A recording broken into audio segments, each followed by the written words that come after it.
Alles klar, Experten streiten sich ein paar Daten. Die Crew hat dann noch ein paar Fragen, doch der Countdown läuft. Effektivität bestimmt das Handeln. Man verlässt sich blind auf den anderen. Jeder weiß genau, was von ihm abhängt. Jeder ist im Stress. Doch Major Tom macht einen Scherz. Dann hebt er ab und völlig losgelöst von der Erde schwebt das Raumschiff völlig schwerelos.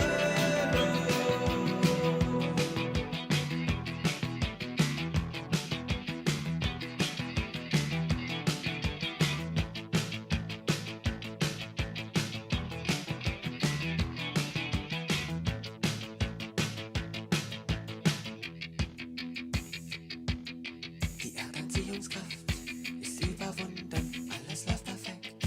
Schon seit Stunden wissenschaftliche Experimente. Doch was nützen die? Am Ende denkt sich Major Tom im Kontrollzentrum. Da wird man panisch, der Kurs der Kapsel, der stimmt ja gar nicht. Hallo Major Tom, können Sie hören? Wollen Sie das Projekt denn so zerstören?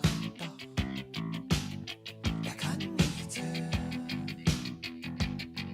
Er schwebt weiter, völlig losgelöst von der Erde schwebt das Raumschiff völlig schwerelos.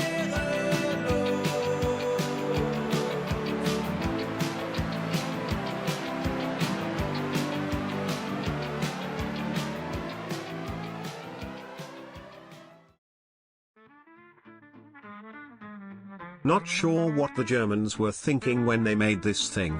But I'm glad they did, because the 15 cm SIG 33 Sturmpanzer II, SF, is probably the third best thing to come out of Germany, next to Concerning Fairy Tales, and the Porsche Boxster.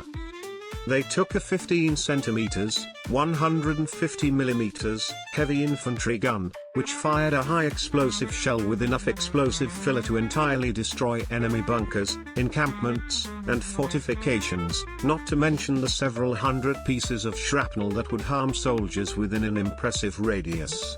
Although it was powerful, it was sizable. And so the German engineers devised a plan to create an SPG, or self-propelled gun, which would essentially be taking the hull of a Panzer II, and stretching it out and deforming it enough to fit this copiously large cannon into it.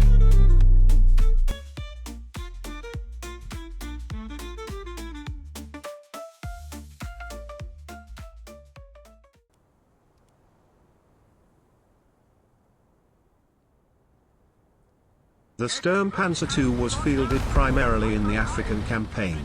Not many were produced, just 12 of this variant were actually used in combat. Either because of their less than desirable performance, or favor towards other, more reliable combat vehicles. There was also the question of survivability. With a lack of walls and a roof, the Sturmpanzer was susceptible to fire from enemy forces, both in the air and on the ground. And with only a 15 mm thick gun shield on the front, most higher caliber weapons at the time could easily punch through it and harm the crew inside, or even worse, cooking off the high explosive shells in the tank, and blowing up the area around the vehicle. With all of the previously mentioned information in mind, we can apply it to War Thunder. Taking into account your lack of mobility, long flanks are pretty much out of the question. And with the lack of armor of the vehicle, you can easily be taken out by machine gun fire. So what do we do about movement? I've found that the Sturmpanzer works best in War Thunder in the same role it played during the real war. Fire support. Having a smaller hull means you can get behind your teammates, and use them as shields, allowing them to draw the attention of your foe, and take the brunt of the damage whilst you chuck your high explosive doomsday shells from your choice of cover, preferably out of the direct line of fire, so as to not make yourself a target for the next 45mm Russian gun, poised to directly hit your unreasonably large ammo racks and make it a very bad day for you and your crew members. Even when this vehicle lacks in pretty much everything else, its gun is incredibly impressive. Although there aren't many bunkers to bust in War Thunder, there are a multitude of tanks. And with this vehicle, you don't have to worry too much about shot placement, as the explosive filler is enough to overpressure most if not all vehicles from pretty much every battle rating. What you do have to look out for is long-distance engagements.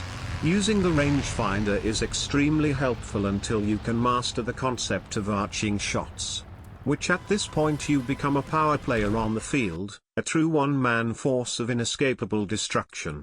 Use this power wisely, and you'll find the experience of using the Sturmpanzer well, is as enjoyable as it is satisfying. Just remember that it is a game, and you play it to have fun. The number one rule of the Sturmpanzer is to have fun, and if you aren't having fun, then it's as pointless as Hitler continuing to march his troops through the Russian winter. I have put this video together to help you in having fun with the experience of the Sturmpanzer. It holds a special place in my garage, and it should in yours too. So take care of it and it will take care of you. Now get out there, and keep fighting that war on two fronts.